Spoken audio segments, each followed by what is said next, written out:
France Maghreb 2. À la une de ce grand forum en ce jeudi 28 novembre, exclusion d'une femme voilée au sein des Restos du Cœur, l'association assume, mettant en avant sa charte exigeant la neutralité de ses bénévoles. Comprenez-vous cette décision? On en parle dans un instant avec vous au 01 40 33 9000. Pour nous accompagner aujourd'hui, Yasser Louati et Philippe Boyaki. L'ennemi de l'intérieur, c'est le titre de son nouveau livre sorti mardi dernier. Alexandre Langlois, dérive et dysfonctionnement au sein de la police nationale. Il sera notre invité à 17h tout à l'heure. Vous pourrez d'ailleurs vous entretenir avec lui pour lui poser toutes vos questions. Sans oublier un quiz inédit aujourd'hui opposant Philippe Boyaki à Yasser Louati un peu avant 18h. Il faut qu'on se parle les amis, ça s'appelle le Grand Forum, c'est tous les jours le rendez-vous entre 16h et 18h avec aujourd'hui Philippe Boyaki qui est encore de nouveau avec nous. Salut mon Philippe. Salut, d'ailleurs ça s'appelle plus le Grand Forum d'après Abdeslam. Ça s'appelle le Grand Philippe. Voilà. Ça. Quelle clairvoyance, je le salue d'ailleurs. Oui, on le salue d'ailleurs effectivement. Et on salue aussi parce qu'il y a son patron là, François Bayrou, qui est ressorti de l'anonymat. Il va aller finir au Habs. Non, peut-être pas. Il y en a un qui... Philippe Boyaki, donc avec nous. Yasser Louati devrait nous rejoindre et puis invité tout à l'heure à l'occasion de la sortie de son livre L'ennemi de l'intérieur. C'est Alexandre Langlois, ce policier qui a été suspendu par Castaner pour avoir dénoncé des choses au sein même de sa hiérarchie. Il a sorti un livre, en effet, pas franchement autorisé de sortir un livre, mais en tout cas il sera là avec nous pour nous donner un petit peu, nous livrer le contenu de son livre tout à l'heure entre 17h et 17h45. Vous pourrez d'ailleurs l'appeler, parce que c'est toujours bon de parler aux policiers et de parler avec eux. Il dénonce d'ailleurs dans son livre le traitement qui est fait vis-à-vis des gilets jaunes. Il parle même d'ailleurs que on aurait effacé les preuves d'un candidat à la présidentielle. On va essayer d'en savoir un petit peu plus tout à l'heure avec lui. Il y a du dossier, il y a du lourd. Rendez-vous tout à l'heure avec Alexandre Langlois. Pour l'heure, on va s'intéresser, vous savez que les Restos du Cœur, on en parle chaque année, chaque hiver, depuis que Coluche a eu cette brillante idée de lancer les Restos du Cœur.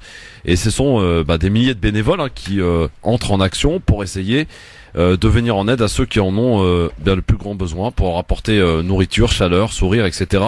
Sauf que là, il y a une petite histoire qui concerne les Restos du Cœur qui nous intéresse nous.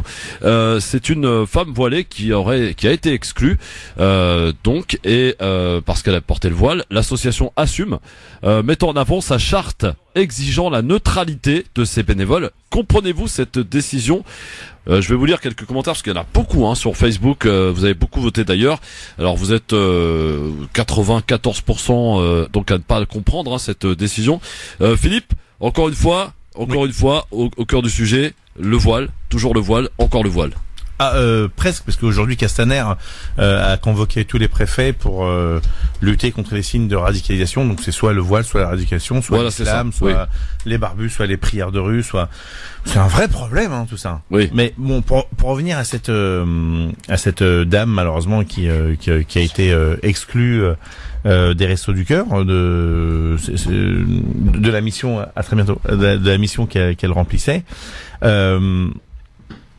Le voile ne devrait pas être un problème. Vous allez chez Ikea, il n'y a pas de souci. Vous allez dans plein d'endroits, plein de magasins, il n'y a pas de souci.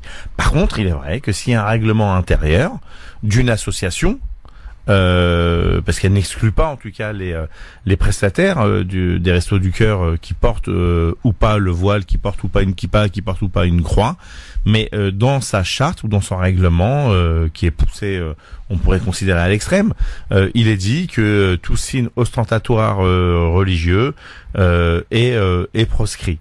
Et donc par conséquent, il l'applique de manière assez dure, assez violente. On peut le concevoir. Je suis pas sûr que Coluche était dans cet esprit-là au moment des Restos du Cœur. Certains me diront c'était une autre époque. Il n'y avait pas eu les attentats de Charlie Hebdo. Il n'y avait pas eu Toulouse. Il n'y avait pas eu Bruxelles. Il n'y avait pas eu un tas de choses. La seule chose que je peux répondre à ces écervelés ou à ces incultes, c'est que on est depuis lundi maintenant à 139 féminicides. Et qu'en 10 ans, 2000 femmes. Bien plus que tous les actes terroristes. Et faire l'amalgame entre le terrorisme et l'islam, c'est assez réducteur et c'est assez signe d'une pauvreté intellectuelle qui est sclérosée par des téléréalités où il y a que des clashs et que des bimbos. Voilà. Il n'y a plus d'émissions de débat, il n'y a plus d'émissions culturelles. Lorsqu'on invite des gens qui viennent cracher sur l'islam, leur haine, lorsque tu as un rédacteur en chef d'un média qui est largement subventionné par les fonds publics qui dit moi je déteste l'islam, je déteste les musulmans, et si je rentre dans un bus et qu'il y a une femme voilée, je descends, du coup il a perdu beaucoup de kilos parce qu'il marche beaucoup maintenant. Voilà, lorsque tu es dans cette hystérie ambiante régulière, tu arrives à des aberrations comme celle-ci. Alors, beaucoup de commentaires sur cette question. Est-ce que vous comprenez cette décision des Restos du Cœur d'avoir exclu donc cette femme voilée pour faire partie des bénévoles? 92% dit non sur Facebook. France Maghreb 2 pour voter. Twitter, je vais demander à mon ami Philippe d'aller y jeter un petit coup d'œil. Il y a quelques commentaires qui sont intéressants. Il y a Nazoum qui nous dit alors ils prendront plus de colis de femmes voilées à la sortie des caisses de grande surface. Qu'est-ce qu'il y a d'autre? En quoi le voile représente un défaut de neutralité? Pas sûr que ça fasse partie des principes de Coluche. C'est ce qu'on nous dit là aussi sur Facebook. C'est vrai que Coluche aurait peut-être de quoi se retourner dans sa tombe voyant cela. C'est drôle, leur histoire à 2 balles. Je connais des bénévoles catholiques qui ont leur médaille de baptême sur leur cou, alors ça ne dérange personne. L'Armée du Salut, l'association qui était gérée par des sœurs catholiques. Ça c'est un commentaire. Beaucoup de commentaires déjà sur Facebook. Vous pouvez en tout cas commenter. C'est honteux, etc., etc. Donc 92% à nous dire non sur Facebook, France Maghreb 2. 86% sur Twitter. 86% sur Twitter, et pour voter sur Twitter, c'est le grand forum FM2 comme France Maghreb 2, voilà, tout simplement. Vous nous appelez aussi pour nous donner votre avis au 01 40 33 9000 puisqu'il nous intéresse. Bien sûr, vous pouvez nous appeler pour nous dire un petit peu comment vous ressentez la chose. Donc je rappelle, le Resto du Cœur, l'association Les Restos du Cœur qui ont ouvert leurs portes comme chaque année pour venir en aide à des milliers, voire peut-être des millions de gens à travers le pays, ceux qui ont faim, ceux qui ont soif. Les aider à se nourrir, et à ce titre donc des bénévoles qui viennent rejoindre effectivement la structure pour accompagner, pour donner à manger. Et donc parmi ces bénévoles, ça s'est passé je crois dans le sud de la France, à Toulon, une femme voilée qui a été exclue parce qu'elle porte ce foulard donc sur la tête, voilà, correspondant, et l'association assume pleinement son refus, donc cette exclusion de cette femme portant le foulard. 01 40 33 9000. En soi, après avoir dit tout cela, Philippe, est-ce que tu comprends cette décision? Écoute, je au risque de choquer, et c'est pas une volte-face parce qu'on me traite de communautariste dans ma ville, raccourci hyper facile. Oui, je comprends cette décision si effectivement elle est inscrite. Attention, je comprends la décision qui est inscrite dans la charte ou dans le règlement intérieur, et si quelqu'un ne se plie pas à la charte ou au règlement intérieur, il doit être sanctionné ou exclu ou autre. Si je comprends cette exclusion du fait de l'humain, non, je la comprends pas. Je continue à me battre contre toutes les formes de racisme et de discrimination, et ça, c'est un cas de discrimination.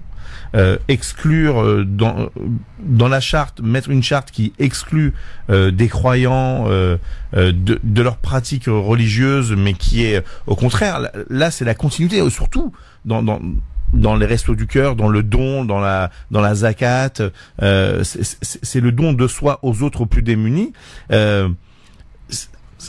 On veut quoi? On veut que demain qu'il y ait des associations 100% catho, 100% juives, 100% musulmanes. C'est ça qui était beau dans les Restos du Cœur. C'est qu'il y avait ce melting pot, il y avait ce brassage. Et rappelle-toi, il y avait un débat voulu par Coluche d'ailleurs. Tout à fait, mais carrément. Il y avait un débat il y a quelque temps sur le fait il y a plein d'associations de musulmanes qui sont montées, qui font des maraudes et qui font des dons, etc. Et on appelle ça des associations communautaristes. Et j'avais posé justement la question à une petite jeune qui avait 21 ans, si elle pensait qu'elle était communautariste, et elle m'a dit la chose suivante: non, on veut pas de moi ailleurs. Ouais. Vous nous appelez pour nous donner votre avis sur le sujet 01 40 33 9000, c'est le numéro de téléphone du standard évidemment pour voter France Maghreb 2 sur Facebook, sur Twitter, le grand forum FM2. N'hésitez pas à nous donner votre avis qui nous intéresse. Vous avez beaucoup voté et participé, ça c'est très bien, puisque dans cette émission vous avez la possibilité de le faire, de vous exprimer, de pouvoir nous donner votre avis qui nous intéresse. On parle donc des Restos du Cœur que vous connaissez tous bien sûr depuis 1986, je crois, non 1985. Voilà, 1985 qu'ont été lancés les Restos du Cœur à l'initiative de notre regretté Coluche. Et on parle donc de cette exclusion de cette femme voilée portant le foulard du côté de Toulon, alors que notre ami Yasser Louati vient de nous rejoindre. Je le salue. Ça va Yasser ?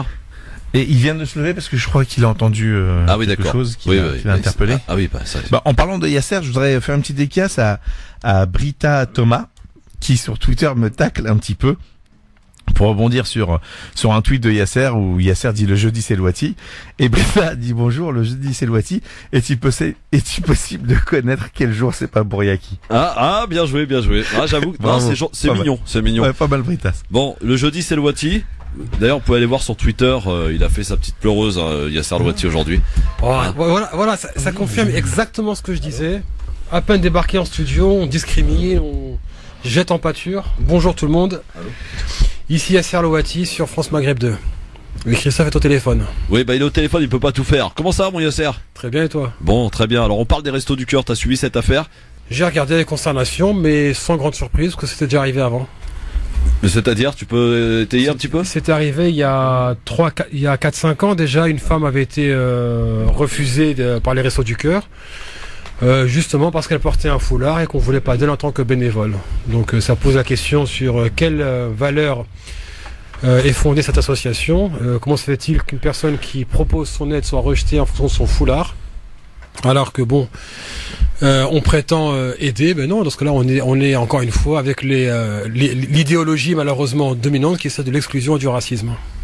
Vos appels au 01 40 33 9000 avec Yasser Louati, avec Philippe Bouriaki. Vous pouvez aller voir sur Twitter Yasser Louati. Donc je disais tout à l'heure, on a fait un petit tweet en disant que il était discriminé, mesquine, parce que il pouvait pas donner son avis sur le foot. Non, moi je le donne quand il arrive. Parce qu'il défend une équipe de losers. Bon, écoute, c'est son choix, voilà. Il ne se réfère qu'à leur étoile qu'ils ont eu je ne sais comment d'ailleurs. Bref, allez, parenthèse refermée. Je crois que c'est Dalila qui est avec nous. Bonjour. Allô? Oui, bonjour. Bonjour, c'est votre prénom, pardon, j'ai dû me tromper. Dalida, c'est ça. Vous nous appelez d'Argenteuil? Oui, c'est ça. Très bien. Alors, l'exclusion de cette femme portant le foulard dans le sud de la France. Je trouve ça inadmissible, tout simplement. Ouais. Parce que quand il s'agit de donner des aides aux associations caritatives, on est les premiers aussi parmi les autres. Et que je trouve cette situation inadmissible et elle peut donner celle qui a agi comme ça dans le sud de la France. Les autres Restos du Cœur dans les autres parties de la France vont agir pareil, parce que la polémique, on l'a vu avec le voile ces derniers temps, et ça commence à toucher n'importe quel domaine. Donc ça va faire beaucoup en fait pour nous les musulmans et surtout les musulmanes, puisqu'on est affichés avec notre foulard. Alors l'association assume pleinement cette exclusion. La laïcité, s'appuyant sur la laïcité, s'appuyant aussi sur leur charte. C'est l'application de la laïcité, c'est pas faire de prosélytisme par rapport au fait qu'on est musulman. Donc quand on distribue des repas, je pense pas qu'à chaque fois elle dit convertissez-vous à l'islam, c'est une religion de paix, faites. Non, on parle pas de. C'est comme les mamans en sortie scolaire, quand on s'affiche avec le foulard, ils disent que c'est par rapport à ça le problème. C'est le fait d'être neutre, en fait, malgré notre apparence physique, entre guillemets. Ouais. On a une neutralité religieuse. Ce que vous soulevez là, Dalida, c'est extrêmement troublant, parce que cette organisation-là et d'autres qui tiennent cette même idéologie sont incapables de voir des femmes derrière ce foulard, mais voient seulement le foulard et leur interprétation de cet objet. Et c'est là le problème, c'est qu'on est sans cesse un peu... je veux dire, abaisser ou dénigrer avec toute la polémique sur le voile. Moi, je porte le voile, je travaille, je l'enlève, je suis obligée, mais je veux dire, à partir du moment où on m'oblige pas d'enlever le voile parce que je travaille pas dans une institution publique, je pense que Coluche serait vivant, il n'accepterait pas cette démarche. Il Imaginons un instant, madame, que les donateurs se mettent justement à discriminer entre les organisations qu'il faut soutenir. Exactement ou pas. ce que vous avez dit tout à l'heure. Oui. On va pas appeler la communauté musulmane à donner des dons, enfin à faire des dons que pour les associations musulmanes, c'est faux. À Argenteuil, le secours populaire ou d'autres associations, encore vendredi dernier, l'imam a appelé à donner des aides. Dans ce cas-là, il faudrait poser la question. La nourriture, on va pas maintenant faire le choix. Alors si les Restos du Cœur appliquent la laïcité, ne distribuent pas aux musulmans. Exactement. Et même dans l'autre sens, c'est dans ce cas-là, est-ce que les Restos du Cœur vont aller au bout de leur logique et ne pas prendre les dons des donateurs musulmans? Mais ils le savent pas, les dons sont anonymes parfois. Non, justement, lorsqu'ils font des collectes et que dans la rue, ils approchent les personnes et que les personnes... dans les centres commerciaux par exemple. Oui, on est les premiers dans les centres commerciaux. Voilà, donc ça ne dérange pas d'aller demander l'argent des musulmans. Oui, c'est ce que... Quand les musulmans viennent pour aider activement et donner de leur temps et de leur personne, là c'est carrément non, vous ne travaillez pas avec nous, on veut pas de vous. Je pense qu'en France, moi je parle même pas d'islamophobie, je parle de racisme, d'exclusion, de discrimination. Le problème, c'est que ce qu'on avait dit pour les sorties scolaires, ok, les mamans ne feront pas les sorties si demain c'est interdit, mais on fera pas les kermesses, on fera pas les gâteaux. Exactement. Et tout ça contribue à la coopérative. Non, ils veulent du macroute, arrêtez. Et la coopérative, c'est ce qui fait vivre l'école. Vous voyez que la mairie donne une certaine centaine d'euros aux enseignants ou aux directeurs pour faire tourner les classes ou pour les fournitures scolaires, mais tout le reste, c'est la coopérative qui amène de l'argent. C'est ce qu'avait fait le CJL. On donne de notre temps bénévolement en tant que parents d'élèves élus et même non élus pour faire vivre l'école. L'association, c'est pareil. Bien sûr. Et demain, ici, on nous donnait nos places publiquement, on va dire, pour créer une association musulmane. Je pense que c'est très difficile dans certaines villes de vouloir se prétendre association musulmane et sans être fliqué ou sans être à chaque fois embêté. Je vois par exemple les associations dans les mosquées, elles sont tout le temps surveillées et on va pas en arriver là. On fait partie on est français ou pas? A priori. Le problème c'est on est français ou pas? On fait partie de la vie. On n'est pas communautariste, on se fiche pas de musulmans, on travaille, on donne de notre... J'ai une question à vous poser. Pourquoi ils nous rappellent tout le temps qu'on est musulmans en fait? J'ai une question à vous poser.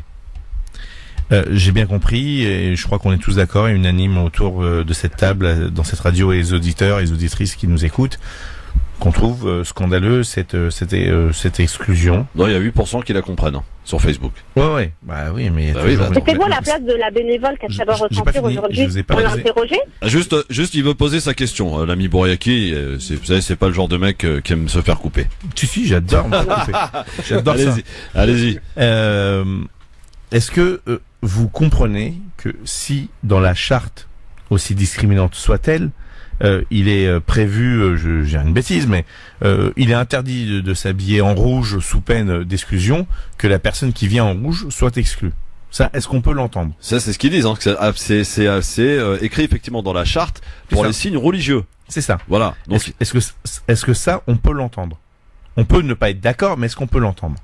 Bon, je crois que du coup, maintenant, il faut inviter... je sais plus si c'est toujours Madame Koulichi qui est la présidente des Restos du Cœur, à modifier cette charte pour justement dans cet endroit qui est le cœur de la République, qui est le cœur de la cohésion sociale, les Restos du Cœur, que toute la France, croyante ou pas croyante, soit représentée, quel que soit son habit, son accoutrement, quel que soit son voile, sa kippa ou sa croix, peu importe, mais que toute la France, à cet endroit où Coluche, lorsqu'il a crié haut et fort que les autres c'était des enfoirés, que nous aussi on est des enfoirés et qu'il fallait qu'on se serre tous les coudes, on ne peut pas dans notre République, alors que quelqu'un fait du don de soi.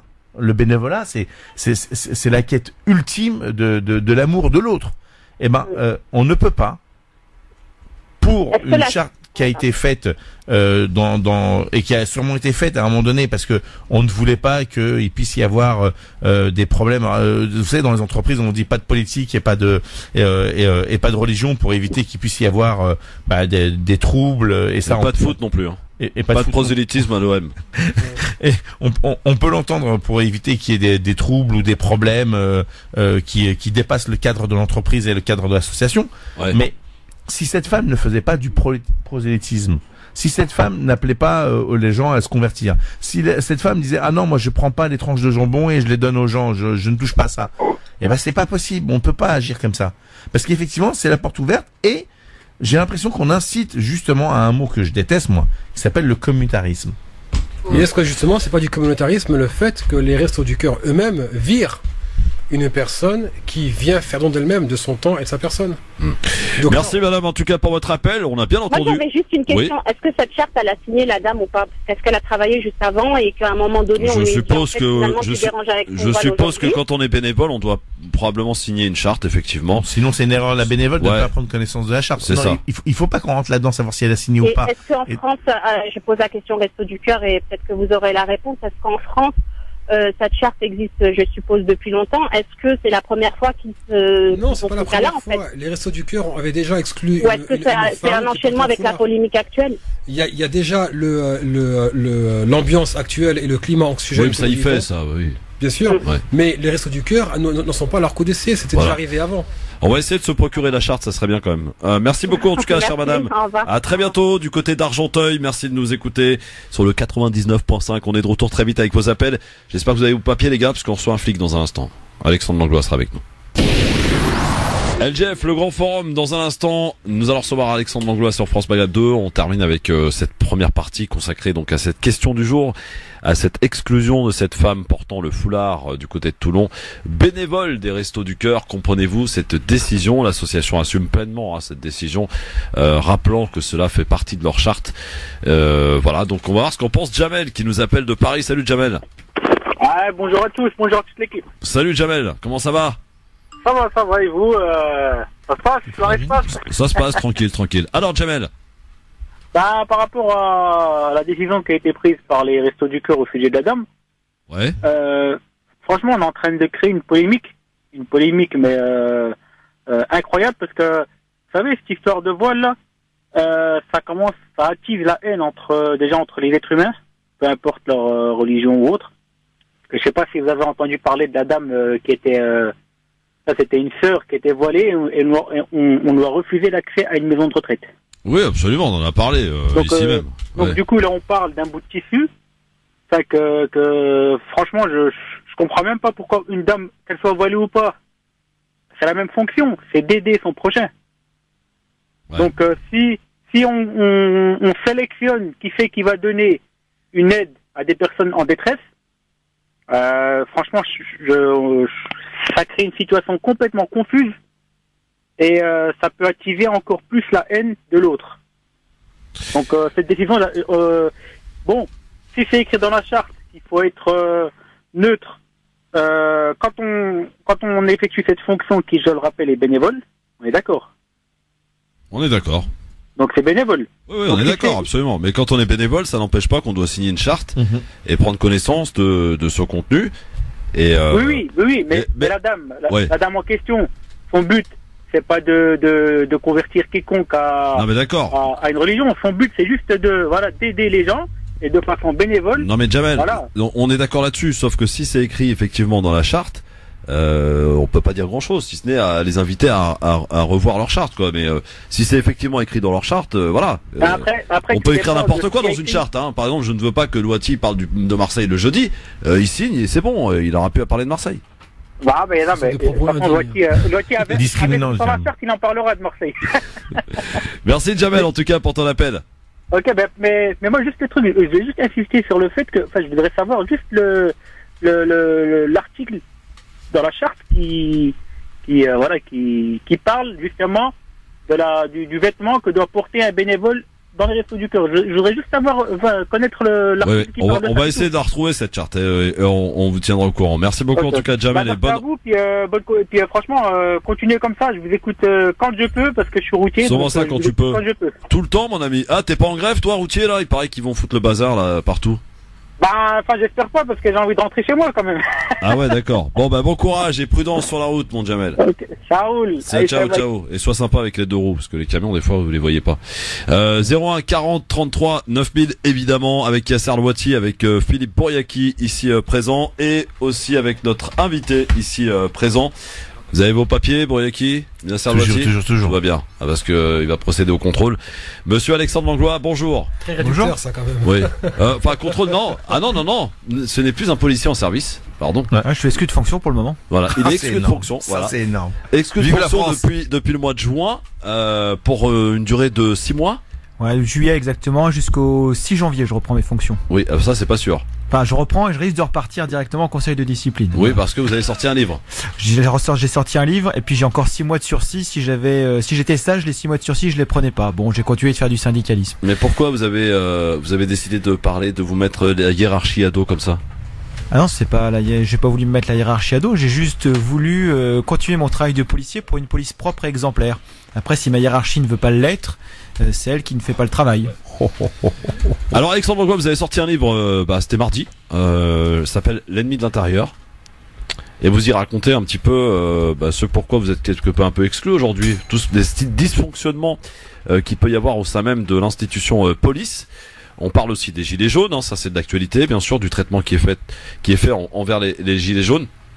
Alexandre Langlois, dans ce livre, effectivement, qui coûte pas très cher, on peut franchement le lire. C'est quoi? Le but de ce livre, c'est quoi, Alexandre Langlois?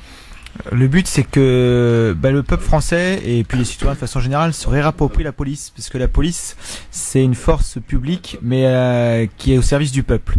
Et au service du peuple, en fait, beaucoup de personnes ne savent plus à quoi sert leur police ni comment en discuter. Donc, c'était de remettre un petit peu au cœur du sujet, avec toutes les dérives légalistes, c'est-à-dire qu'il y a eu l'état d'urgence, il y a eu l'état d'urgence permanent, il y a eu la loi renseignement, il y a eu tellement de choses, la loi asile-immigration. Il y a eu beaucoup de dérives législatives qui aboutissent à ce qu'on connaît aujourd'hui, un code de déontologie également qu'on a appris en 2014 avec Monsieur Valls, et qui fait qu'aujourd'hui les gens s'étonnent de comment le pouvoir utilise la police, mais en fait la dérive a été inscrite dans la loi depuis des années. Donc en fait c'est pour que les gens prennent conscience de ça, prennent conscience également de comment ça se passe dans la police, et après le but du jeu c'est surtout que tous ensemble on puisse trouver des solutions pour changer tout ça et retrouver une police, qu'on voit un policier qu'on n'ait pas peur, qu'on se dise je suis en sécurité, qu'on retrouve les policiers qu'on a pu avoir il y a maintenant bien longtemps. Oui, Yasser Lotti. Je pose la question de manière un peu directe, c'est à quel moment est-ce que les Français se sont vraiment appropriés la police? Je veux dire, quand on dit passer à côté d'un policier, ne pas avoir peur, quand est-ce que c'est arrivé? On peut dire voilà, on a eu un âge d'or de la police où voilà tout se passait bien, et puis on a eu des gouvernements successifs qui ont commencé à s'en servir, soit pour réprimer leur opposition, puis ensuite en faire un outil d'écrasement de l'élite sociale. En tous les cas, il y a des collègues qui nous ont dit, ça remonte, c'était quelqu'un qui est parti à retraite dans les fins des années 90, qui nous disait, moi quand je rentrais dans les années 70 chez moi, en uniforme, les gens étaient contents d'avoir un policier qui habitait dans leur quartier. Après, on a encore des remontées de collègues qui habitaient dans le lieu où ils travaillaient. J'en parle dans mon livre, un fameux GG justement, qui disait, il connaissait les habitants du quartier. Il disait les gens me connaissaient, on allait jouer au foot ensemble. Quand j'avais un souci, je faisais pas de course poursuite pour poursuivre un jeune sans casque. J'allais tout simplement sonner chez les parents.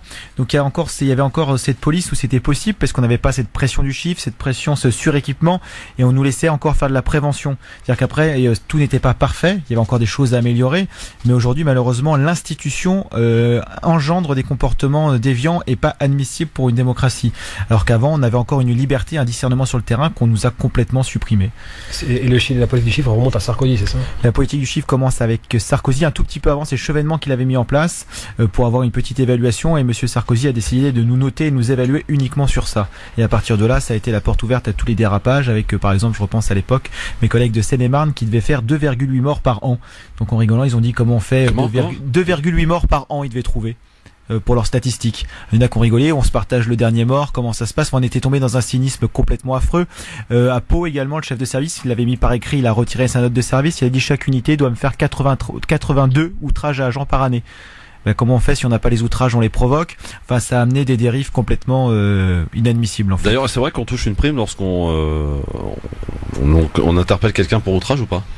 Non, après certains collègues peuvent déposer plainte. Ils déposent plainte, parce qu'il paraît qu'il y a des policiers qui vivent de ça. Je veux dire, qui arrondissent leur fin de mois avec ça. Alors ça, c'est une légende. Effectivement, il y a des collègues qui déposent plainte, mais après la justice derrière, si le policier est coutumier de déposer plainte pour outrage et rébellion, la justice ne suit plus. Il dit lui en fait c'est quelqu'un qui fait exprès de le faire. Après, si c'est un policier qui le fait de temps en temps et qui c'est pas une répétition systématique sur chacune de ses interventions, la justice le juge au cas par cas. Alors vous parlez aussi dans votre livre Ennemi de l'intérieur de la police des polices. Est-elle vraiment propre cette police des polices?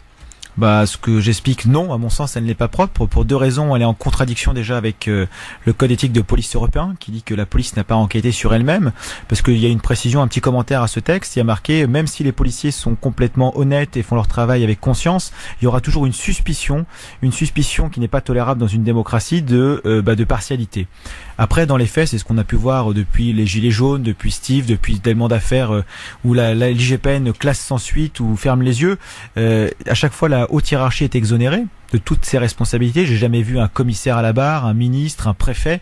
Par contre, c'est toujours le dernier de la chaîne hiérarchique qui est mis devant ses responsabilités, qui a une part de responsabilité de temps en temps. De temps en temps, il est juste, il faut un coupable, on en trouve un. Après, de temps en temps, donc ce qui veut dire que l'IGPN, en fait, n'est pas là pour condamner ou réprimer des policiers qui ont fait des actes répréhensibles, ou en tous les cas pas conformes à notre déontologie et au code pénal, mais là pour si jamais il y a des effets médiatiques. C'est-à-dire que s'il faut sacrifier un policier, on va en trouver un et on va faire un coupable. Et à côté de ça, s'il y a besoin d'innocenter, parce qu'on a besoin des voix des policiers, on a besoin d'une police propre, enfin au niveau de son soutien, on dit bah voilà, il n'y a pas de coupable. Et les coupables, de toute façon, la haute hiérarchie n'est jamais coupable de rien. Et on a pu le voir emblématiquement, par exemple à Nantes dans l'affaire Steve. Quand c'est confié à l'IGPN, c'est circulé, il n'y a rien à voir. Quand c'est la police judiciaire, il y a quand même beaucoup de problèmes et de dysfonctionnements sur cette enquête, et en fait on voit qu'il y a des responsabilités de la hiérarchie locale. Dans votre livre, il y a des révélations a priori sur un candidat à la présidentielle. Alors c'était parce que moi j'ai fait une enquête sur des articles de journaux, des documents qui sont en accès, mais j'ai recompilé. Ouais. Et sur ça, c'était l'affaire de Daniel Vaillant. Daniel Vaillant, quand Sarkozy était à l'époque ministre de l'Intérieur et candidat à la présidentielle, il y a eu toute une affaire qui a été montée contre des commissaires et des policiers proches du pouvoir socialiste, enfin des socialistes. Et cette histoire a commencé donc en 2007 et aujourd'hui l'affaire est toujours en cours et même la préfecture de police a perdu des preuves et des éléments de preuve. Donc on est toujours en train de chercher. Donc l'IGPN a vraiment aussi un rôle politique et même au bout de 12 ans d'enquête, Daniel Vaillant, hein. Daniel Vaillant, oui. D'accord, qui était je crois maire du 18e, tout à fait, voilà. Et qui a été aussi ministre pendant un temps de l'Intérieur. Ouais, incroyable, hein. Révélation donc à lire tout cela dans le livre, hein, L'ennemi de l'Intérieur. C'est toute une série d'enquêtes bien exposées, en tout cas les bien argumentées sur les sujets évoqués autour de la police évidemment. Avec un peu plus de recul aujourd'hui, est-ce que vous comprenez davantage cette exclusion dont vous avez fait preuve par Christophe Castaner au mois de juin? Non, même je comprends toujours pas, parce que professionnellement il n'avait rien à me reprocher. Mais quand on a compris le système, comment ça marche, compris le système, voilà, oui, c'est ça ma question. Alors c'est une suite logique. Du coup, si on a compris le système, c'est une suite logique, mais qui n'est pas légale. Donc ça pose un sacré Est-ce qu'il est encore légitime comme ministre Castaner aujourd'hui, après tout ce qui s'est passé, après un an de gilets jaunes, après toutes ces LBD qui ont fait beaucoup de mal avec ces nombres de 25 personnes éborgnées depuis un an, les mains arrachées, c'est une véritable catastrophe tous les week-ends quand même. Alors la légitimité d'un ministre est tirée de sa nomination par le Premier ministre, qui est lui-même nommé par le Président de la République. Donc il est légitime. Après, est-ce qu'il est à sa place, est-ce qu'il est compétent pour le faire? C'est une autre paire de manches. Comme on peut voir, le résultat n'est pas du tout à la hauteur de ce qu'on peut attendre d'un ministre de l'Intérieur. Alors je vais poser la question différemment. Vous qui en avez connu plusieurs des ministres de l'Intérieur, est-ce que c'est peut-être l'un des pires? Alors c'est l'un des pires, ou non, pour moi, dans ceux que j'ai connus, c'est le pire. Et on avait la barre qui était assez haute dans ceux que j'ai connus, parce que ça fait 10 ans que je suis policier. Et pour reprendre vous avez eu Manuel Valls quand même. Ouais, on a eu Manuel Valls, Sarkozy. Après, on a eu Leroux qui est resté quelques temps avant de se faire prendre pour une affaire d'emploi de ses enfants. Enfin, on a eu des ministres incroyables. Un ministre qui a même pas siégé au Conseil des ministres parce qu'il n'a pas été assez longtemps. On a eu Brice Hortefeux. Enfin, on a eu plein de ministres d'exception que l'histoire retient pas forcément pour le meilleur. Par contre, quand on pose la question à des plus anciens, moi je les ai pas connus ces ministres, ils me parlent de deux ministres qui avaient le respect des policiers, Pasqua et Jox, pour des raisons différentes, mais donc ça veut dire que ça fait depuis les années 80 qu'on n'a pas un ministre qui tient la route. Ouais. Philippe Boyaki. Alors, retour vers le futur, Pasqua, mais quel ministre? De Vaquet était foutu à jeunesse dans la rue, les voltigeurs, Malik Osekim. Ouais. On est bien d'accord, mais c'est ce qu'avait dit Pasqua quand il a pris. C'est une vieille vidéo qu'on m'avait envoyée quand il arrivait ministre de l'Intérieur. Il a dit moi je vais prendre soin des policiers. Il a pas dit je vais nettoyer au Karcher, je vais tout casser.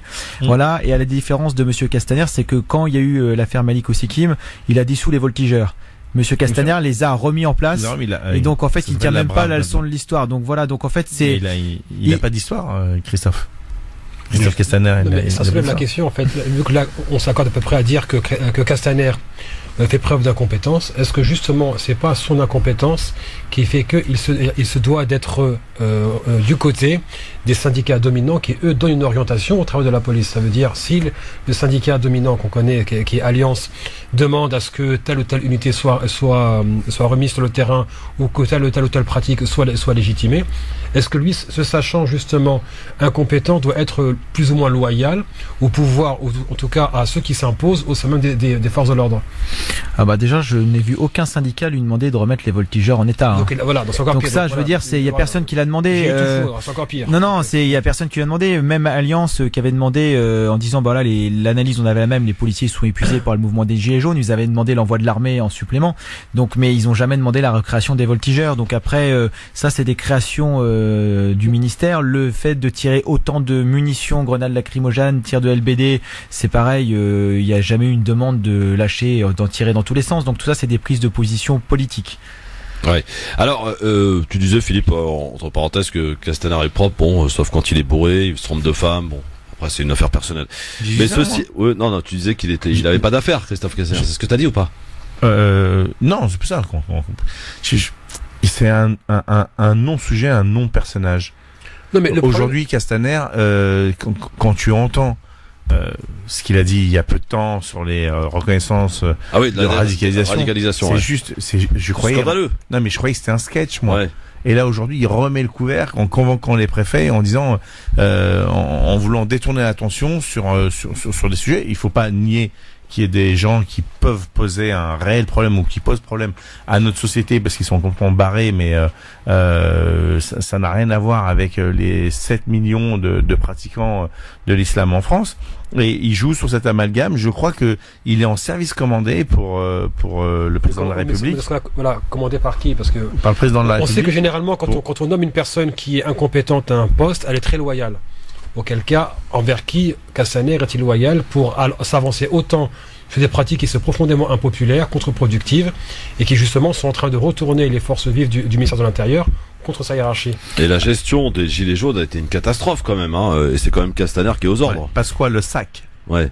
Et du coup, Langlois. Castaner est loyal au président de la République. C'est Monsieur Macron qui a demandé sa mise en place, et il est également conscient un petit peu de qu'il n'est pas très compétent, parce que Monsieur Collomb, qui était ministre, était 2e par ordre protocolaire et ministre d'État.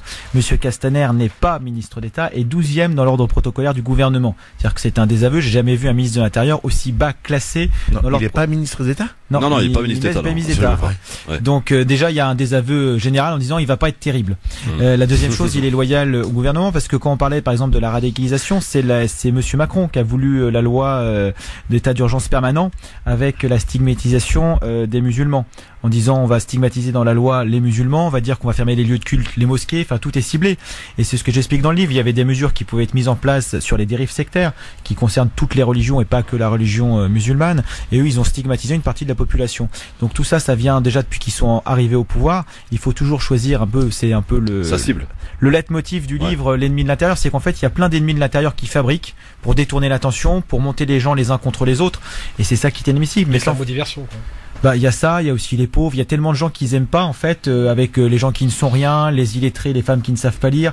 Enfin, il y a tellement de personnes, les syndicalistes qui parlent, les lanceurs d'alerte, il y a tellement de corps de métier, de types de personnes dans la population qui n'aiment pas que finalement ils essayent de monter tout le monde les uns contre les autres. Donc c'est au bout d'un moment il faut voir clair dans leur jeu, c'est un peu le but de ce livre aussi. Bonne transition, et j'ai une question là très franche et très directe, Alexandre Langlois, à vous poser, puisque quand on a appris au grand public qu'on vous recevait, j'ai reçu quelques coups de fil, je ne nommerai personne évidemment, qui me dit attention, Alexandre Langlois effectivement est suspendu, donc ne perçoit pas de salaire, on est d'accord jusque là? On est d'accord. Et la France Insoumise lui paierait intégralement son salaire jusqu'à sa reprise. Vous confirmez ou pas? Non, je confirme pas du tout. J'ai pas du tout un seul centime de la France Insoumise ou d'un quelconque parti politique d'ailleurs. Je peux vivre grâce à la solidarité populaire. C'est une cagnotte qui a été mise en place. Des gilets jaunes, des policiers, tout le monde a pu pu donner. Et même je remercie également dans mon livre tous les gens qui ont pu Donc m'aider. pas de salaire, aucun centime de la France Insoumise, c'est ce que vous me dites aujourd'hui. Aucun centime de la France Insoumise, je confirme parfaitement.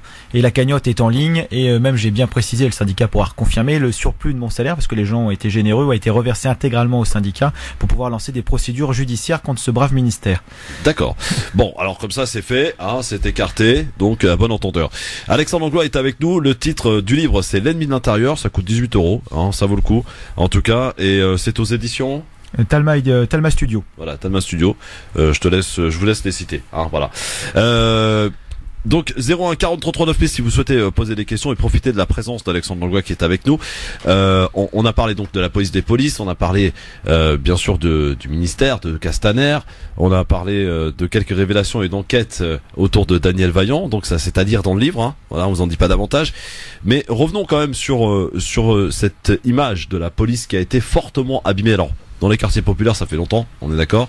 Mais auprès du grand public, c'est depuis donc les gilets jaunes. Et on s'aperçoit que de week-end en week-end, eh bien, les blessés se multiplient, les éborgnés, les mains arrachées, comme je vous disais tout à l'heure.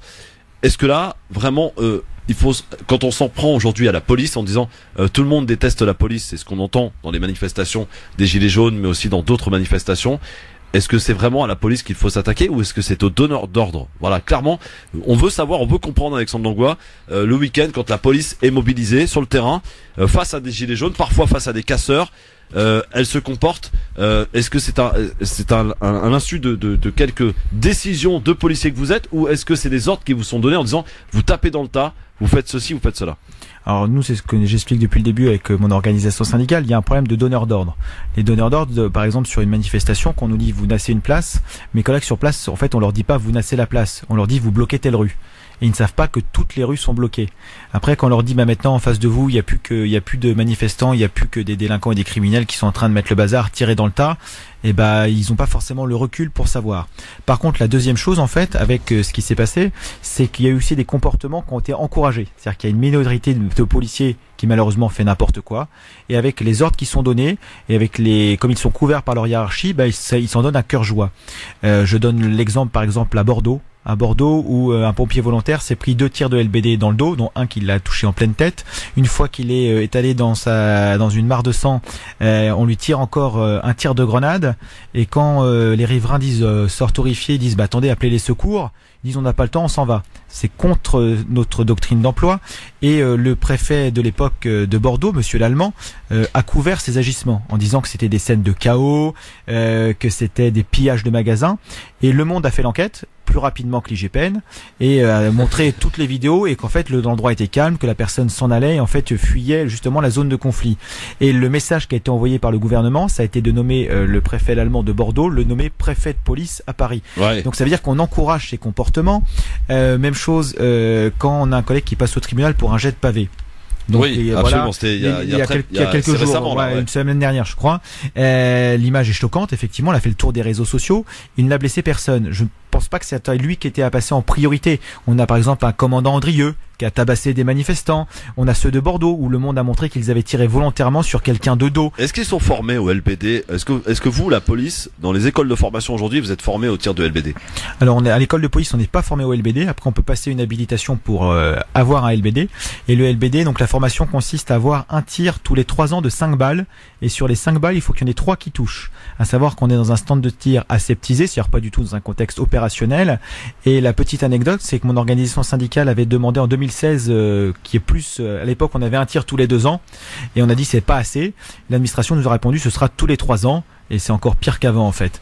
Ensuite, il n'y a pas de formation au maintien de l'ordre à part pour les CRS. Donc en fait, on est sous un manque de formation. Et pour l'année prochaine, le ministère a bien compris ce qui se passait. Donc il baisse le budget formation police d'1 demi-million d'euros. Est-ce que, ma question la plus précise encore, est-ce que ceux qui utilisent le LBD tous les week-ends lors des manifestations des Gilets jaunes sont formés, habilités ou pas? Alors ils sont habilités dans la plupart du temps, parce qu'on a quelques collègues qui nous ont dit qu'ils n'étaient pas habilités et qui ont subi des pressions pour prendre le LBD. Des pressions de la part de qui? De leur hiérarchie qui leur dit moi je dois déployer tant de LBD, donc tu prends le LBD. Et donc on a un collègue qui nous a menti en disant oui mais moi il a dit à son chef mais j'ai pas la pseudo habilitation, je l'ai pas. Donc je peux pas prendre de LBD. Il lui dit t'as 2 solutions, soit tu prends le LBD, soit tes vacances avec tes enfants, je les décale de 15 jours. Et il fait Voilà oui, comment mais du ça se coup, passe. je verrai pas mes enfants. Et il a dit donc tu réfléchis. Donc le collègue a pris le LBD et il a croisé les doigts de pas s'en servir. Heureusement, il s'en est pas servi parce qu'il a dit si je devais m'en servir au tribunal, la même personne qui m'a dit prends le LBD m'aurait dit fallait me prévenir que t'étais pas habilité. 01 40 33 9000. Le livre s'appelle L'ennemi de l'intérieur. Notre invité Alexandre Langlois sur France Maghreb 2 aujourd'hui. France Maghreb 2. France Maghreb 2. Sur 105.1 FM, sur 105.1 FM à Dijon et toute sa région. Merci d'être avec nous en direct sur votre radio France Maghreb 2 avec vos appels en direct pour poser vos questions à notre invité qui est ici présent en direct sur votre radio France Maghreb 2, monsieur Alexandre Langlois, dont c'est la première radio, m'a-t-il dit, pour nous parler de son livre L'ennemi de l'intérieur qui est sorti mardi, que vous pouvez vous procurer. Et je pense que déjà il a donné beaucoup d'éléments sur ce qu'il y a à l'intérieur. Philippe, franchement, ça donne envie de le lire parce qu'il y a beaucoup de choses à l'intérieur dont on peut imaginer que ça se passe ainsi, mais quand c'est dit quand même par quelqu'un qui connaît forcément un petit peu le milieu, ça a quand même beaucoup plus de crédit. Lorsque tu mets de la lumière sur quelque chose de très sombre, ça donne qu'une envie, c'est de le lire. Moi, je vais le lire malgré ma dyslexie, donc c'est pour vous dire, en général, je lis très peu de livres. J'ai lu 2 livres cette année, celui d'Émeric Caron et celui de Yannick Jadot, donc tu seras le 3e. Bon, bah, merci beaucoup. Ouais, surtout passer après Jadot et Émeric Caron, dites donc quel casting. Hein. 01 40 33 9000. Alors on a Linda qui voudrait vous poser une question, Alexandre Langlois. Parce que les auditeurs ici peuvent, le peuple a la parole, bien entendu. Linda qui nous appelle de Nancy. Bonjour Linda. Elle est où Linda? Elle était là. Attendez, elle doit être par ici. Linda? Oui. Ah voilà, merci. Bonjour voilà. Linda. Bonjour à tous. Alors, bonjour. Alexandre Langlois vous écoute, notre invité, l'ex-policier, parce qu'aujourd'hui il n'est plus policier pour le moment. Transition, voilà. Il est en transition puisqu'il est simplement suspendu. Et j'ose espérer que vous retrouverez vos fonctions ou tout du moins quelque chose de similaire parce que ce que vous faites, c'est très très courageux et moi je salue entièrement votre démarche. Lanceur d'alerte. Et moi aussi, j'ai hâte de lire ce livre qui a l'air fort intéressant. J'avais quand même une question. Je veux pas jouer les rabat-joie, pas du tout. Donc j'ai entendu ce que vous avez dit. Je comprends que l'ennemi est à l'intérieur, que souvent il est placé hiérarchiquement assez haut. Je l'entends. Toutefois, n'y a-t-il pas non plus au sein même des fonctionnaires de police certains qui excusez-moi le terme, mais qui jouent encore au cow-boy, quoi, qui psychologiquement provoquent aussi des situations qui parfois peuvent être dramatiques, sans forcément que la hiérarchie ait quoi que ce soit à voir là-dedans. Pas de question, Linda. Voilà, et je me demandais s'il y avait justement des contrôles psychologiques faits assez régulièrement au sein de la police nationale, puisque dans le quotidien des Français, j'ai envie de vous dire, enfin tout du moins ceux qui m'entourent, c'est vrai que on est assez d'accord pour être pour considérer la police nationale comme un peu les cow-boys, puis on est un peu plus dressé pour les gendarmes. Donc ma question, pour faire plus simple et pour résumer tout ce que je viens de dire, c'est est-ce qu'il n'y a pas non plus des comportements qui sont propres aux fonctionnaires de police et qui impliquent des situations et des accidents parfois dramatiques. Voilà. Merci Linda pour la question. En réponse à la question de Linda, de Nancy, d'Alexandre Langlois. Alors effectivement, il y a des fonctionnaires de police qui se prennent pour des cow-boys. Ouais. Il y a deux catégories, j'allais dire. Une catégorie par manque de maturité, c'est-à-dire que comme beaucoup dans la fonction publique, on envoie les plus jeunes fonctionnaires dans les quartiers les plus difficiles au niveau de la sécurité. C'est-à-dire que dans les quartiers les plus sensibles, c'est les fonctionnaires de moins de 30 ans qu'on envoie, qui n'ont pas la maturité et le recul pour pouvoir s'imposer par leur âge, leur expérience. À titre de comparaison, les fonctionnaires qui vont au RAID, unité prestigieuse de la police nationale, ont entre 30 et 40 ans et en général sont père ou mère de famille, justement pour avoir des gens stables avec un recul sur la vie qu'on ne peut pas apprendre malheureusement à part en vieillissant. Après, il y a effectivement quelques cow-boys, comme on a pu voir le commandant Andrieux qui tabasse des gens, et malheureusement ces gens-là sont souvent protégés. C'est-à-dire que le commandant Andrieux a pu dire face à caméra: je ne serai pas inquiété, je suis commandant de police. On a pu voir également un collègue à la BAC Nord de Marseille qui avait dénoncé des trafics de stupes en interne, et c'est le seul qui a été sanctionné. Donc après, il y a des pressions pour protéger certaines brebis galeuses, et le mouvement des Gilets jaunes en fait a petit peu à l'image de ça, c'est que les fonctionnaires, je dis, imaginons, je prends le pire des cas, je n'ai pas d'analyse de toutes les vidéos qu'on tournait, il y en a sûrement où mes collègues sont intervenus dans un cadre légal et légitime de l'usage de la force, mais imaginons, dans le pire des cas, que toutes les vidéos, les centaines de vidéos qu'on a pu voir, soient des violences illégitimes faites par des fonctionnaires qui ont abusé de leur fonction. Il y a plus de 220 000 forces de l'ordre en France, c'est-à-dire que par rapport au nombre de personnel, on se focalise sur une minorité, une extrême minorité, qui malheureusement fait un très mal à la profession, et effectivement les conséquences de leur acte sont dramatiques pour la population.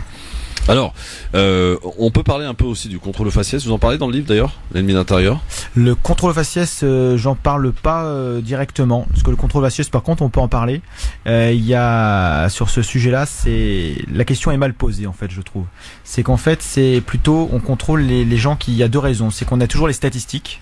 Donc on a un rendement statistique à avoir, et donc dans les rendements statistiques, c'est quoi le rendement statistique ? Il faut avoir des statistiques à présenter au gouvernement qui doit dire moi j'ai eu tant de reconduites frontières d'étrangers en situation irrégulière. Après, comme il faut faire du chiffre plutôt que de la qualité, mes collègues peuvent être incités à se dire je vais contrôler au faciès parce qu'il y a plus de chances que la personne soit en situation irrégulière. Donc il y a ce côté-là qui joue. Donc tant qu'on n'aura pas changé cette politique de management statistique, ça jouera. La deuxième chose également, c'est plutôt qu'un contrôle au faciès, c'est un contrôle social des gens les plus pauvres. C'est-à-dire que le contrôle au faciès dans le quartier des ambassades, il y en a pas beaucoup en fait. Par contre, dans les quartiers plus populaires, là il y a du contrôle au faciès, mais en fait c'est peut-être, moi c'est comme ça que je le vois, et c'est comme ça qu'on le voit à Vigie, c'est plutôt du contrôle social des gens les plus pauvres et les plus précaires. Quand je parle du contrôle au faciès, en particulier, c'est dans les quartiers populaires où les policiers connaissent la plupart des jeunes. Vous connaissez entre policiers et jeunes, et à venir contrôler 2 fois par jour les mêmes personnes, sachant que ils sont juste en train de parler ou peut-être fumer leur joint, ça peut arriver à par moment. C'est du contrôle au faciès, ça. Non, là c'est de l'abus, c'est d'essayer d'imposer son autorité de la mauvaise façon. Ouais. C'est-à-dire que en fait, c'est ce que j'expliquais tout à l'heure, c'est des plus jeunes qui sont chez nous, donc des fonctionnaires de moins de 30 ans, qui sont face à des gens en face d'eux qui sont dans la vingtaine et qui savent pas vraiment comment se placer pour imposer leur autorité. Et ils pensent qu'on contrôle les gens régulièrement parce que derrière la justice n'a pas forcément les moyens de travailler. Ils se disent ça va imposer. Deuxième chose également pour le contrôle d'identité comme ça régulier, il y a aussi des statistiques. Il faut faire des contrôles d'identité pour montrer qu'on agit. Et donc du coup dans les statistiques, plus on contrôle, meilleure l'unité est. Donc on est face à une aberration complète du système. Donc tant qu'on n'aura pas changé ça, ça ne changera pas. Et par exemple, notre syndicat avait une proposition en disant que pour lutter contre ces contrôles abusifs, c'est la police nationale est quasiment la seule administration en France, voire la seule, à ne pas donner de récépissé suite à son action. Et il y a beaucoup de députés qui avaient proposé pour lutter contre le contrôle au faciès. On a dit la question est mal posée. C'est-à-dire que n'importe qui est contrôlé dans la rue, arrive en retard au travail, rate son avion, rate son train, arrive en retard pour chercher son enfant à la crèche. Il n'a pas de justificatif. Donc c'est quelque chose qui peut servir à tout le monde. Et du coup, ce serait utile de mettre ce récépissé pour tout le monde, et ça permettrait derrière, effectivement, aussi lutter contre. Comment expliquez-vous que le récépissé a été abandonné ? Parce qu'en fait, il a déjà été présenté comme pour lutter contre le contrôle au faciès. Donc déjà, c'est clivant, et on essaye d'en faire un problème sociétal plutôt qu'un problème légal. Donc déjà, quand on veut quelque chose ne passe pas, on le présente mal. Du coup, il y a des syndicats de policiers qui sont montés au créneau en disant qu'ils étaient stigmatisés et que on était sur une guerre de qui stigmatise l'autre. On aurait présenté ça en disant on vous donne un papier administratif parce qu'on vous a contrôlé, parce que ça vous permet de vous justifier pour toute votre vie de tous les jours. Je pense qu'il y aurait eu plus de soutien. Et la deuxième chose aussi qu'on a constaté sur les contrôles d'identité qui dérapent, c'est qu'en général, les personnes qui sont contrôlées n'ont pas de pièce d'identité sur elles. En France, c'est pas une obligation d'avoir une pièce d'identité sur soi. Ah oui. Donc ce qu'on demandait en échange, c'est qu'on disait pour que les choses soient plus faciles, c'est on donne un récépissé, la personne présente son titre, sa carte d'identité ou sa pièce d'identité en tous les cas, et si jamais elle ne l'a pas, la personne est extraite pour être amenée au commissariat ou au poste de police pour un contrôle plus détaillé. Mais pour ça, il faut une obligation. Et ça réglait dans le même temps quelque chose que personne ne sait, mais il y a une catégorie de la population qui est stigmatisée, c'est les gens du voyage, qui eux sont obligés d'avoir des papiers d'identité sur eux, et ça peut de remettre tout le monde au même niveau, au passage. Ouais, au passage. Tout à l'heure, Linda nous parlait de ce mythe peut-être qui existe entre gendarmes et policiers, la différence qu'on en fait. Les gendarmes n'emploient rarement le tutoiement, par exemple, ont une valeur un peu plus du respect que les policiers. C'est vrai, c'est pas vrai ? Alors, c'est en général, je veux dire, c'est vrai. Malheureusement. C'est vrai que vous avez le tutoiement facile dans la police quand même. Il y a certains de mes collègues qui ont le tutoiement facile. Voilà. Après, pas tous, heureusement, parce qu'il y a des collègues qui ont bien compris que le vouvoiement permettait d'imposer une distance, dire qu'on n'est pas copain avec la personne nous tutoie, c'est pas grave. Et en général, les collègues qui utilisent le vouvoiement sont moins embêtés en plus au final parce que ça met une distance et justement on n'a pas gardé les vaches ensemble quand on était jeune.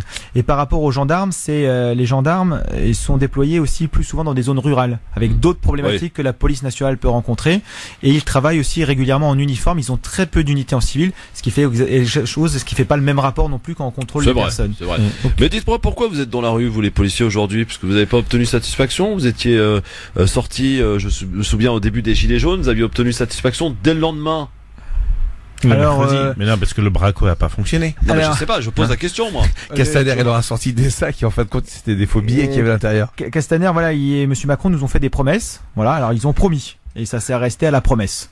Voilà. À côté de ça, les primes, a priori, ça a été fait, non, ou pas encore? Les primes, j'ai pas eu de collègues qui les ont eues. En plus, les collègues ont dit, plutôt que de nous donner des primes, qui nous payent plutôt nos heures supplémentaires. Ouais. Alors, on rappelle, ce scandale, c'est combien d'heures supplémentaires là, on est à non payées 140 000 ans d'heures supplémentaires cumulées.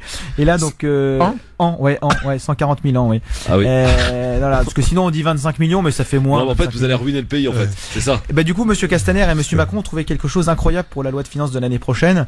Ils ont dit, on augmente le budget du ministère de l'Intérieur, ce qui est vrai. Mais il est augmenté uniquement pour payer les heures supplémentaires. Avec un tour de passe-passe incroyable, c'est qu'il va payer les heures supplémentaires moins cher que l'heure normale travaillée. C'est-à-dire que d'habitude, quand on est dans le privé ou même le code du travail, mais il y a trop de retard. Propose de payer avec une majoration. Et là, ils ont dit, on va vous payer moins cher. C'est-à-dire qu'on sera payé, normalement, on va toucher à peu près 10 euros, un peu plus de 10 euros par heure supplémentaire. Alors qu'en fonction du grade et des fonctions, on devrait toucher entre 15 et 30 euros. Donc on est au niveau 0. Et donc en fait, résultat des courses, ça va coûter moins cher au gouvernement de nous faire des heures supplémentaires que d'embaucher des nouvelles personnes. D'ailleurs, l'année prochaine, sur la loi de finances 2020, moins 2474 personnes pour la police nationale. Donc en plus, on est vraiment dans cette logique-là. Et du coup, on va multiplier les bavures, les erreurs professionnelles, parce que quand les policiers sont épuisés, effectivement, on est moins performant et moins attentif. Vous êtes inquiet, Alexandre Langlois, aujourd'hui, au vu de la situation, de ce qui se passe tous les week-ends, au vu de ce que vous connaissez aussi dans votre unité, au sein même de la police? Vous êtes inquiet de ce fossé qui se creuse de week-end en week-end entre la population et la police? Oui, il y a vraiment de quoi être inquiet. Inquiet pour deux raisons. C'est que depuis que M. Castaner est ministre de l'Intérieur, on a plus de 60 de nos collègues qui sont suicidés. C'est jamais vu ça en si peu de temps pour un ministre de l'Intérieur. Je vous interromps, Alexandre. C'est que là, ce que vous voulez en fait de soulever, voilà, ce à quoi depuis tout à l'heure j'écoute et je dis rien, je voulais revenir à ce point-là. Comment ça se fait que la première cause de décès des policiers est le suicide, souvent avec l'arme de service?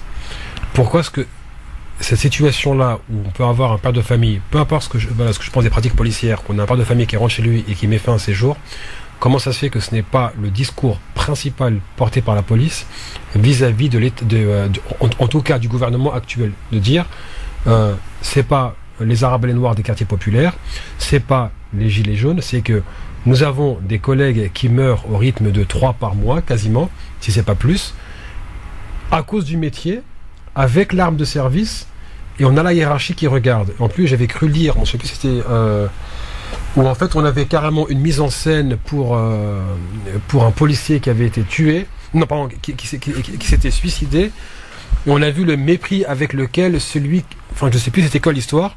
Bref, comment est-ce que la hiérarchie a traité le suicide de ce policier-là? En gros, maintenant, circuler, il n'y a plus rien à voir.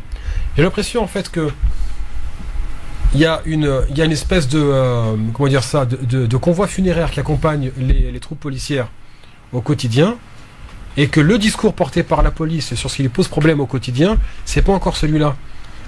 Vous voyez ce que je veux dire? C'est que ça, on l'entend, mais il faut gratter un petit peu pour se rendre compte que la première cause de décès des policiers, c'est le suicide.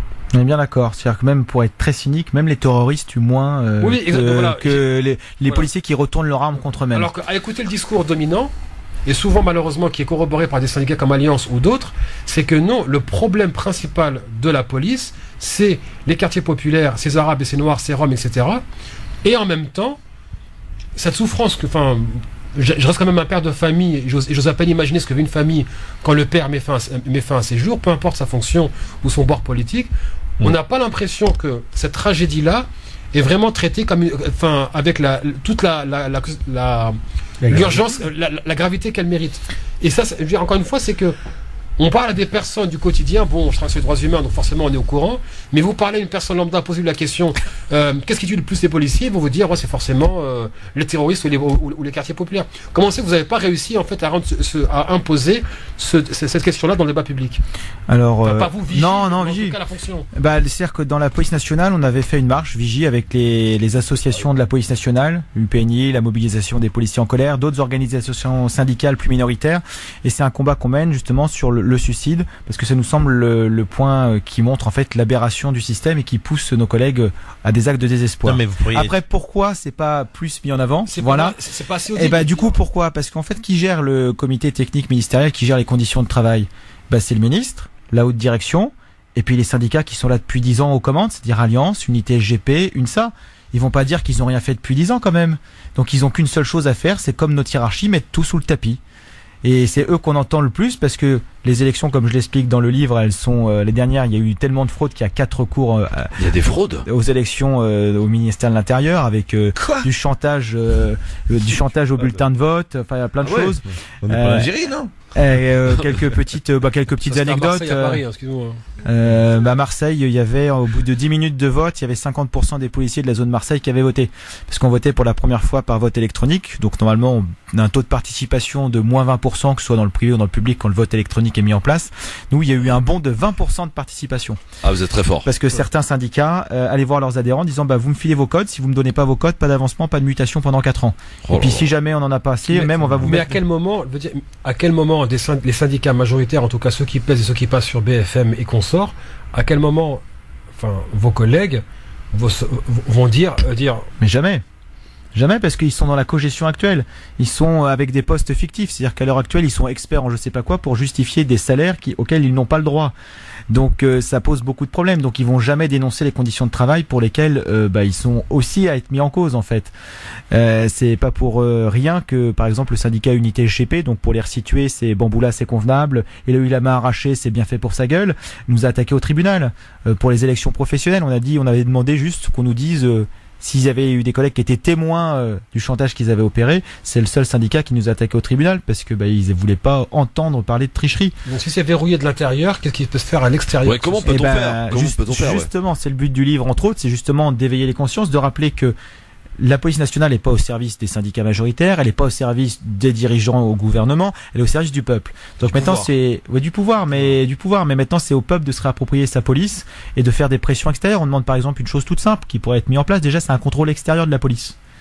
Un contrôle extérieur pour plus que ce soit géré en interne par une IGPN qui blanchit tout le monde. Il faut supprimer la police des polices et la remplacer par une unité indépendante. Indépendante qui est gérée et voilà, mais avec des gens de la société civile, des magistrats et quelques policiers pour donner un éclairage professionnel.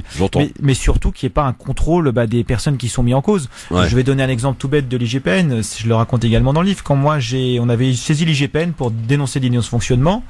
Et donc l'IGPN a dit, on va transmettre ça au directeur de la police nationale, qui va prendre une décision. La décision du directeur, ça a été, je suis innocent. Par contre, vous m'avez manqué de respect, vous vous retrouvez à l'IGPN. Donc tant que ce sera comme ça, c'est-à-dire que c'est comme si demain vous allez porter plainte pour vol et c'est le voleur qui va décider s'il va se poursuivre ou pas ou s'il va vous poursuivre vous. Alexandre Langlois, est-ce que vous avez peur aujourd'hui pour votre vie? Non. Enfin, pour le moment, j'ai pas peur pour ma vie. Vous n'avez pas reçu de menace? Non, j'ai pas reçu une menace à part la stratégie du ministère parce qu'on a des adhérents qui sont là-haut. Ils nous ont dit en fait le but du jeu c'était de me couper les vivres, me dire on va te couper ton salaire pendant 12 mois, si tu comprends pas 18 mois, 24 mois, puis au bout d'un moment tu vas partir de toi-même parce que tu devras faire autre chose pour vivre. Donc, vous êtes prêt à aller jusqu'où, Alexandre Langlois, justement pour remettre un petit peu pour dénoncer, je dirais, apporter aussi de la propreté dans cette police qui en a bien besoin. Tant que c'est un combat collectif, jusqu'où il faudra aller et que ça redevienne bien. Vous êtes soutenu par vos collègues?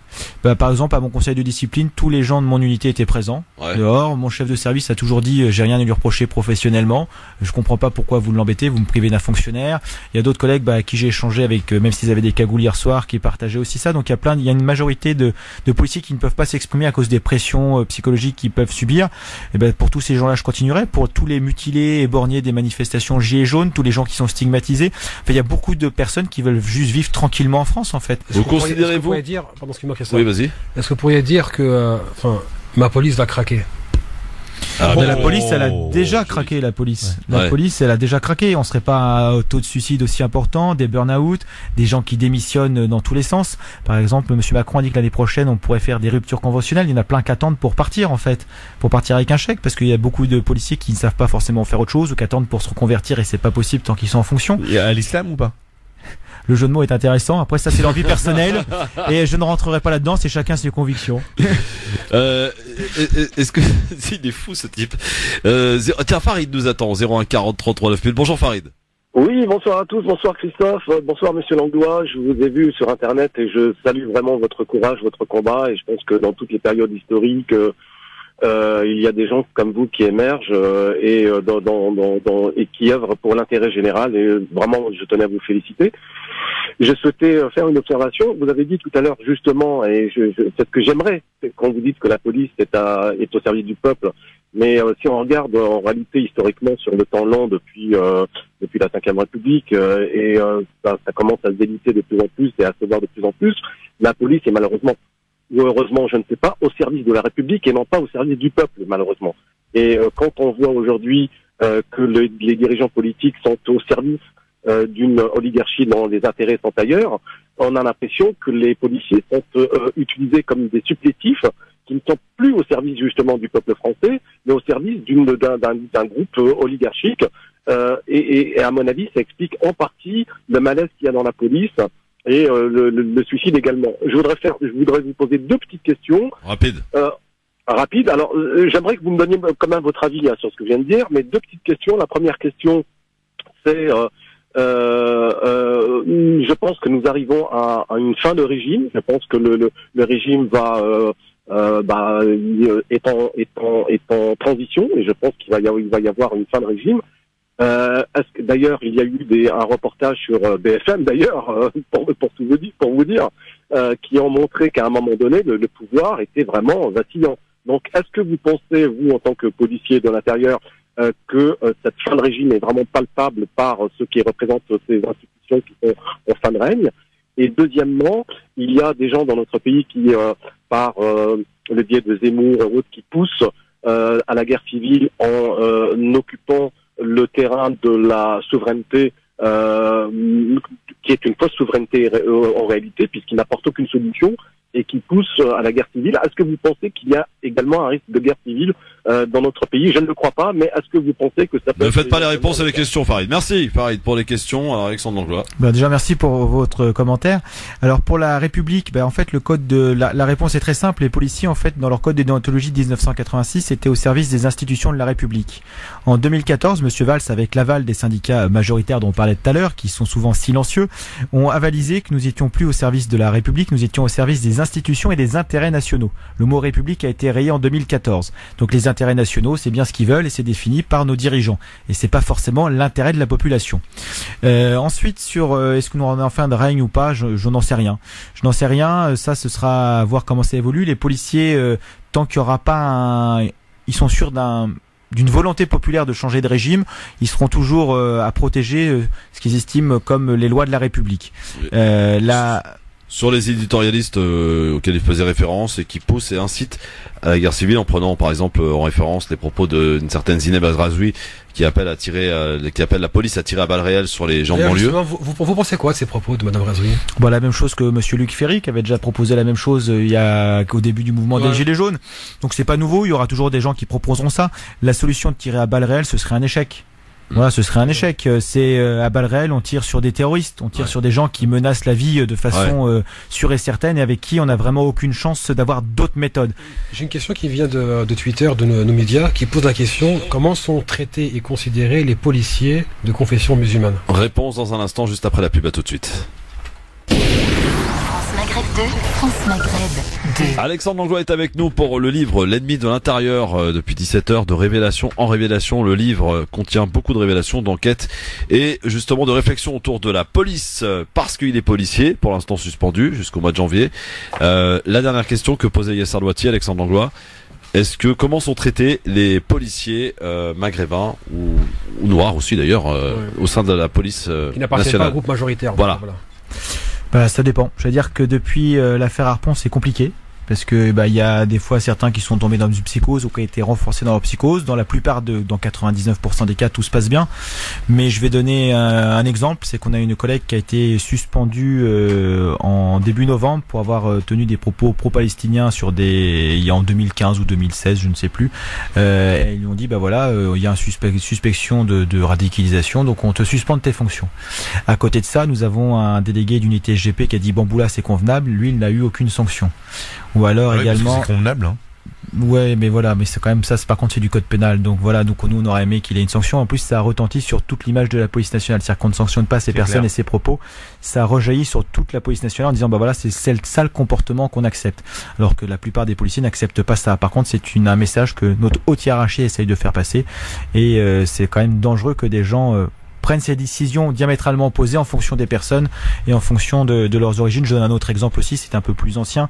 C'était des collègues antillais en 2010 qui se faisaient traiter de banania par leur commandant de CRS. La justice a été tellement longue que ça a eu un déni de justice. Finalement, ça a été réenclenché parce que la France a été condamnée par l'Europe de ne pas avoir jugé ça.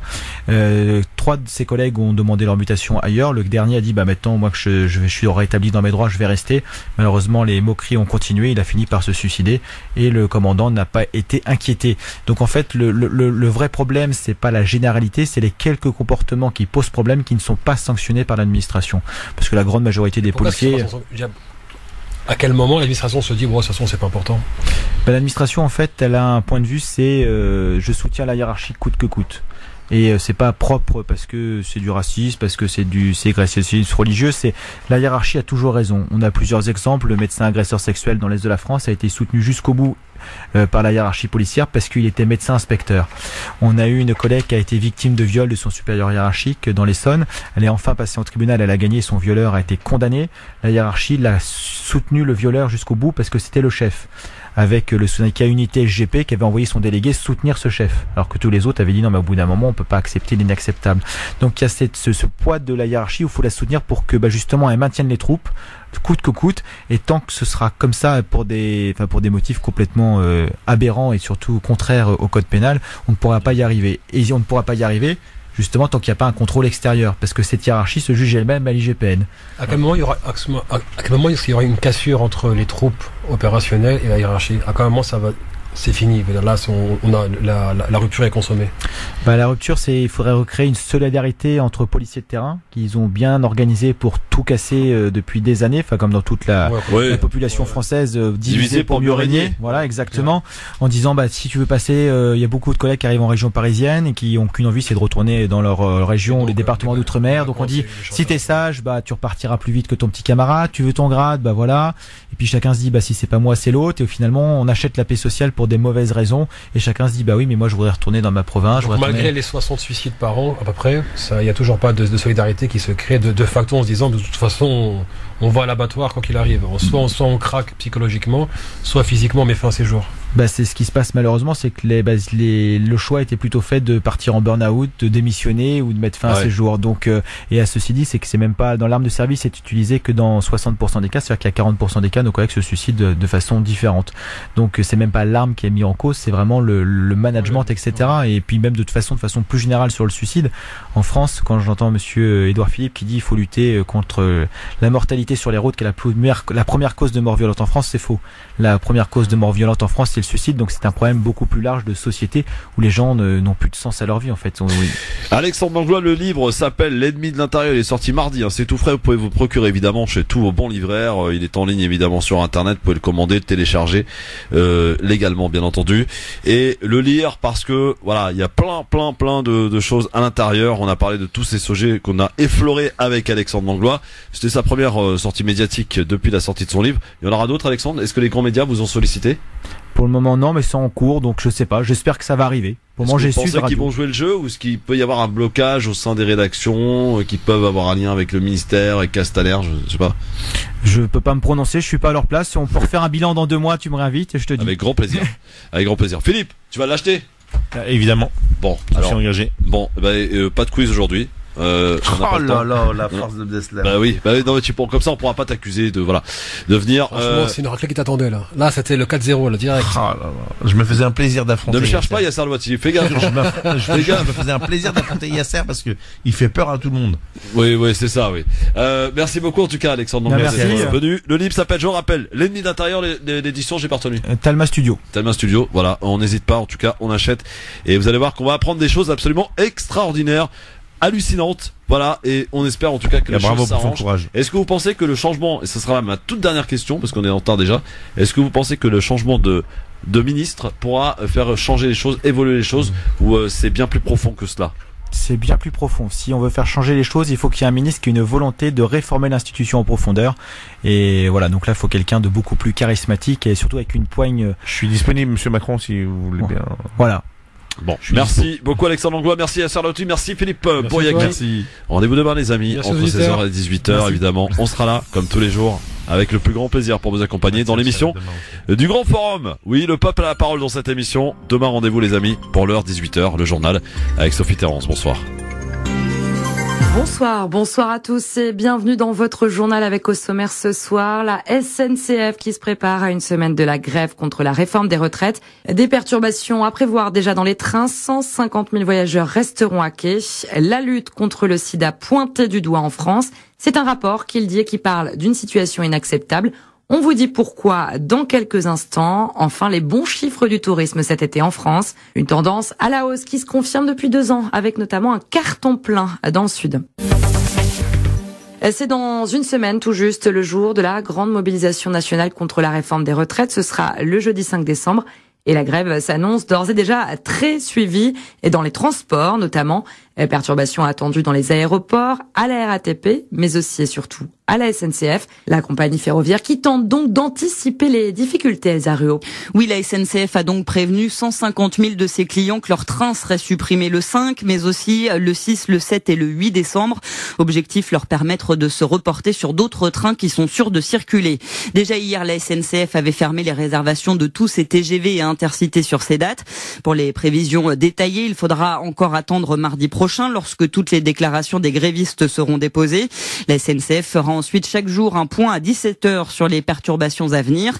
Ceux qui ont un voyage de prévu peuvent déjà laisser leurs coordonnées. Ils recevront ensuite un SMS pour être informés de la circulation ou non de leur train. Et notez que 3 syndicats de la SNCF, la CGT Cheminots, l'UNSA Ferroviaire et Sudrail ont lancé un appel à un mouvement illimité. Et la grève pourrait donc se poursuivre après le 5 décembre. C'est sa première prise de parole depuis la mort de 13 soldats français lors d'une opération au Mali. Emmanuel Macron se dit prêt à réexaminer les modalités d'intervention de la France au Sahel. Déclaration après une rencontre aujourd'hui avec le secrétaire général de l'OTAN à l'Elysée. Le chef de l'État a également appelé ses alliés à s'impliquer davantage dans la lutte contre le terrorisme. Le bilan s'est alourdi après les inondations qui ont frappé le sud-est de la France le week-end dernier. Il s'élève désormais à 6 morts. Le corps d'un sexagénaire a été retrouvé cet après-midi dans le Var. Un autre homme est toujours porté disparu à Cassis dans les Bouches-du-Rhône. Le voyagiste Thomas Cook France, vendu à la découpe. 11 repreneurs ont été désignés ce soir par le tribunal de commerce de Nanterre. Au total, 2 tiers des 180 agences seront reprises et la moitié des 685 postes sauvés. Le Conseil national du sida étrie la lutte contre le sida en France. Selon un avis du CNS publié hier, les efforts français pour tenter de faire reculer cette maladie ne sont pas suffisants. La commission indépendante parle d'une situation actuelle inacceptable. Alors concrètement, qu'est-ce qui ne va pas dans la lutte contre le sida ? Élément de réponse avec Karine Favier, présidente de la commission de travail dépistage du CNS. On est encore avec 52% de personnes qui découvrent leur séropositivité qui n'avaient jamais fait de test et quasiment 30% de personnes qui découvrent leur séropositivité à un stade avancé de la maladie. Donc ça montre quand même que le dépistage n'est pas suffisant. Il faut vraiment revoir les questions du point de vue des besoins des personnes.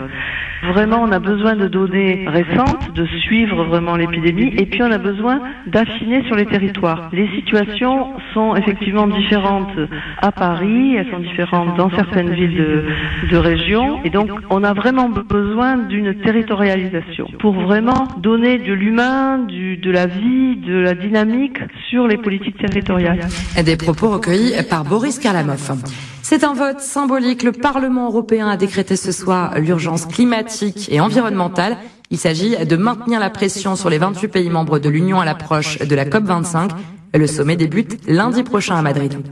Retour en France, le temps est au beau fixe pour le tourisme. Selon l'INSEE, la fréquentation des hébergements a augmenté de plus de 2% cet été, un chiffre qui confirme la bonne forme de la destination France. Alors quelles sont les régions qui ont accueilli le plus de touristes cet été? Réponse avec Didier Arinaud, directeur de ProTourisme. Tout d'abord, la région Provence-Alpes-Côte d'Azur reste la première destination française d'été, devant l'Occitanie et la Nouvelle-Aquitaine. Mais ce que l'on peut dire, c'est que la Nouvelle-Aquitaine et toutes les régions de la façade atlantique ont été en progression cette année. En revanche, pour l'hôtellerie de plein air, ça a été plutôt une stagnation, voire une baisse, du fait du recul des clientèles étrangères, notamment au mois de juillet. Mais ça reste une belle année pour le tourisme hexagonal, car si l'été a été un petit peu compliqué dans certaines régions, il ne faut pas oublier que l'arrière-saison a été excellente et l'avant-saison a été plus que pareil. Didier Arinaud, directeur de ProTourisme. Un mot de foot pour terminer avec la 5e journée de Ligue Europa ce soir. Saint-Etienne peut encore se qualifier. Les Verts reçoivent les Belges de la Gantoise à 18h55. Enfin, à 21h, pas de pression pour Rennes, déjà éliminé. Les Bretons se déplacent à Glasgow pour affronter le Celtic. Voilà pour l'actualité. Très bonne soirée à tous. France Maghreb 2, France Maghreb 2. France Maghreb 2, service, info, musique, divertissement. France